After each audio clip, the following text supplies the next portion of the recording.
দেশের সবচেয়ে দুই বড় ঈদের জামাতের নামে মুসল্লিদের ঢল। লাখো মানুষের কাতারে সামিল হতে বিভিন্ন প্রান্ত থেকে গড়ে শহীদ ময়দান আর শোলাকিয়ায় ছুটে যান ধর্মপ্রাণ মানুষ। বিরূপ আবহাওয়াকে উপেক্ষা করে বিপুল উৎসাহে তাদের অংশগ্রহণে মহাসম্মেলনে রূপ নেয় এই দুই জামাত।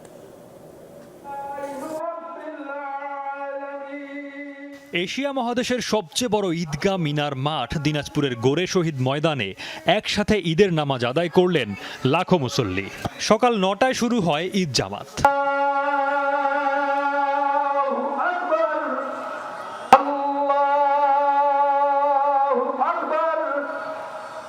ঈদের জামাতে ইমামতি করেন মাওলানা শামসুল ইসলাম কাশেমি।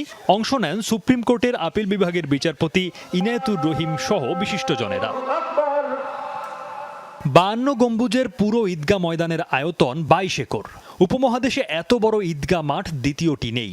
মুসল্লিদের নিরাপত্তায় 600 অস্ত্রধারী পুলিশ সদস্য মোতায়েন ছিলেন পুরো ময়দান জুড়ে। প্রতি কাতারে 10 গজ পর পর অস্ত্র হাতে দাঁড়ানো ছিলেন একজন করে পুলিশ সদস্য।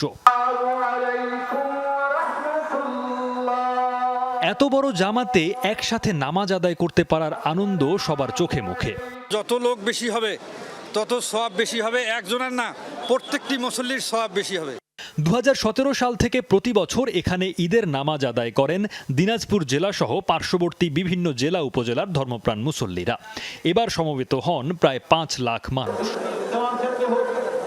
বৈরী আবহাওয়ার পূর্বাভাস দুর্যোগের শঙ্কা জাগিয়েছিল আগেই। তবে নামাজের উদাত্ত আহ্বানে সেই দুর্যোগ উপেক্ষা করেই কিশোরগঞ্জের ঐতিহ্যবাহী শোলাকিয়া ঈদগাহ ময়দানে জামাতে অংশ নেন মুসল্লিরা। খোলা আকাশের নিচে বৃষ্টিতে ভিজেই নামাজ আদায় করেন অনেকে।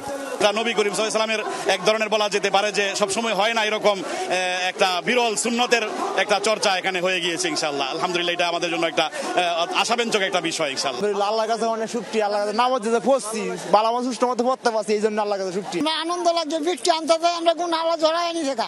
আল্লাহর অশেষ মেহেরবানি যে আমরা আসলে নামাজ পড়তে পেরেছি।